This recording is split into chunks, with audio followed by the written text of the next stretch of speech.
Well, this is a live picture of San Francisco. Things have definitely quieted down for now. We've even seen those flood warnings lifted for this area, but don't let that fool you. We still have another system on the way, and it is getting ready to bombard California once again. I know a lot of you guys have been hearing the terms atmospheric river, and that is exactly what is taking place for our friends in California. And you can actually see it quite nicely moving in. This is the second wave that is on its way, and it is expected to arrive this weekend. So what exactly is an atmospheric river? Basically, winds start off in the tropics on the ocean and slowly begin to make their way on land. And it creates these narrow bands of very high intensity moisture, and this basically creates an atmospheric river. And so as this moves on over onto land, it does begin to create some heavy rainfall. And as this heavy rainfall makes its way closer into the mountain areas, it can produce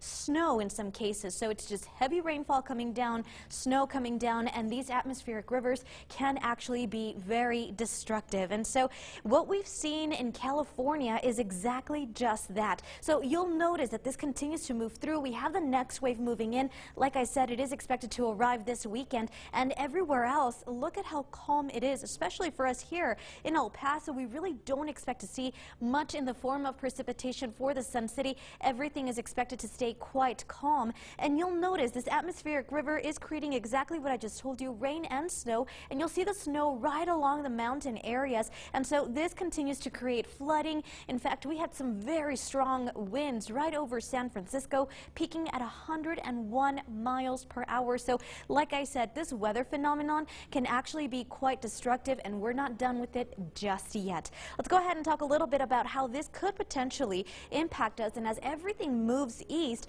we're only going to be stuck with the winds, and for us it's not very strong whatsoever. We'll be seeing some very nice calm winds, and even the temperatures do not expect to be affected whatsoever. Right now, much of the cold is actually retreating north. You'll notice that we have a lot of that warmth coming into the El Paso and much of the southern part of the United States, so El Paso of course is included. But let me just show you what we are dealing with. 63 degrees, that is your current temperature at the airport. Northerly winds at about 3 miles per hour, and if you notice tonight, we do expect to drop into those 40s, so staying above average, and it's because of how warm we were today.